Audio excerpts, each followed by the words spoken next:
इस वीडियो में हम एक जबरदस्त कुरियर फ्रेंचाइज अपॉर्चुनिटी के बारे में जानेंगे और साथ में जानेंगे उस फ्रेंचाइज को लेने के रिक्वायरमेंट्स क्या हैं, क्या क्या खर्चे हैं, कमाई कितनी है और ये फ्रेंचाइज कैसे ली जा सकती है। मगर आगे बढ़ने से पहले रिक्वेस्ट, ऐसी फ्रेंचाइज एडवाइस को यूट्यूब पे सब्सक्राइब कर ले और इंस्टाग्राम फेसबुक पे फॉलो कर ले। मैं हूं आपका दोस्त सुमित और इस वीडियो में मैं आपको डिलीवरी कुरियर के फ्रेंचाइज बिजनेस के बारे में बताऊंगा। तो चलिए शुरू करते हैं। मैंने अपने पिछले वीडियो में बताया था एक ऐसी बिजनेस अपॉर्चुनिटी के बारे में जो आप बिना कोई इन्वेस्टमेंट किए कर सकते हैं। अगर आपने वो वीडियो नहीं देखा है तो उसका लिंक यहां पर मिल जाएगा। तो चलिए बढ़ते हैं अपने इस वीडियो की तरफ। डिलीवरी कुरियर की शुरुआत 2011 में हुई थी और ये भारत की सबसे तेजी से बढ़ती लॉजिस्टिक कंपनीज में से एक है। आज इसकी प्रेजेंस 2500 शहरों और 17,000 से ज्यादा पिन कोड्स पर है। डिलीवरी का फ्रेंचाइज मॉडल बहुत ही सिंपल है और कमाई के मामले में बहुत ही जबरदस्त। चलिए जानते हैं कैसे। सबसे पहले ये समझते हैं कि फ्रेंचाइज लेने के लिए क्या क्या रिक्वायरमेंट्स है। डिलीवरी के फ्रेंचाइजी को केवल एक ऑफिस चाहिए जिसमें computer, printer, internet connection, barcode reader और मोबाइल फोन होना चाहिए। नेक्स्ट अब ये जान लेते हैं कि ऑफिस कैसा होना चाहिए। कोई भी ऑफिस जो ग्राउंड फ्लोर पे हो और रोड से इजीली एक्सेसिबल हो, वो इस काम के लिए बहुत उपयुक्त है। इनफैक्ट एग्जिस्टिंग ऑफिस है, चाहे वो किसी और कुरियर कंपनी की फ्रेंचाइज का हो,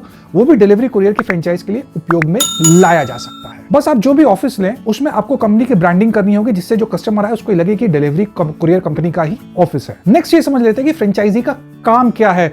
देखिए, फ्रेंचाइजी का काम यहाँ पर बहुत आसान है। फ्रेंचाइजी को पार्सल या कुरियर की बुकिंग लेनी है और उसके एरिया में जो इंस्टीट्यूशंस हैं जैसे कि ऑफिसेज, हॉस्पिटल, स्कूल्स, उनसे कुरियर पिक करने का टाई अप करना है। तो चलिए बढ़ते हैं अपने नेक्स्ट पॉइंट की तरफ और जानते हैं कि डिलीवरी की फ्रेंचाइज लेने में क्या क्या खर्चे आते हैं। फ्रेंचाइज लेने के खर्चे को हम 4 भाग में बांट सकते हैं।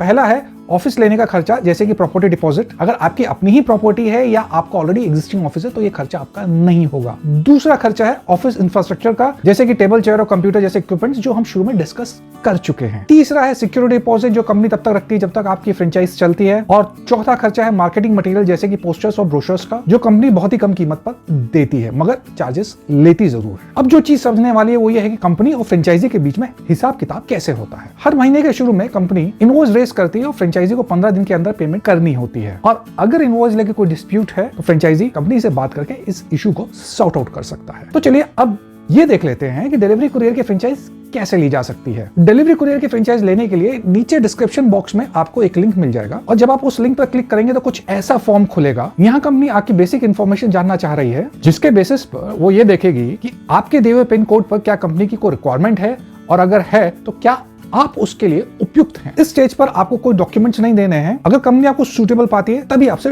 डॉक्यूमेंट्स मांगेगी और उस केस में जो डॉक्यूमेंट्स लगेंगे वो है आईडी प्रूफ, एड्रेस प्रूफ, एक कैंसिल चेक और लीज या प्रॉपर्टी ओनरशिप के डॉक्यूमेंट्स। तो चलिए अब जानते हैं सबसे इंपॉर्टेंट पॉइंट और वो है कि कमाई कितनी है या कंपनी कितना मार्जिन देती है। ये पार्ट फ्रेंचाइज मॉडल का सबसे इंटरेस्टिंग पार्ट है क्योंकि यहाँ पर फ्रेंचाइजी खुद अपना मार्जिन डिसाइड कर सकता है। और फ्रेंचाइजी ऐसा इसलिए कर सकता है क्योंकि कंपनी पार्सल बुकिंग पर केवल एक बेसिक रैक रेट चार्ज करती है। अब इसके ऊपर फ्रेंचाइजी अपना जो चाहे मार्जिन रखकर कस्टमर को बुकिंग प्राइस चार्ज कर सकता है। इसको एक छोटे से एग्जांपल से समझते हैं। जैसे किसी कुरियर बुकिंग का रैक रेट कंपनी ने 10 रुपए का रखा है, तो अब ये फ्रेंचाइजी पर है कि वो उसके ऊपर कितना मार्जिन रखना चाहता है। वो चाहे 2 रुपए रखे, 5 रुपए रखे या 10 रुपए रखे, फ्रेंचाइजी को जो भी ठीक लगता है वो उतना चार्ज कर सकता है। मान लीजिए कोई फ्रेंचाइजी इस केस में 5 रुपए का मार्जिन रखता है तो वो कस्टमर को कुरियर के लिए 15 रुपए, 10 रुपए जो कंपनी का रैक रेट है प्लस 5 रुपए उसका मार्जिन प्लस टैक्सेस चार्ज करेगा। मैंने डिस्क्रिप्शन बॉक्स में कंपनी के फ्रेंचाइज फॉर्म, ईमेल आईडी और वेबसाइट का लिंक दे रहा हूं जहां आप कांटेक्ट करके अधिक जानकारी प्राप्त कर सकते हैं। Thank you for watching.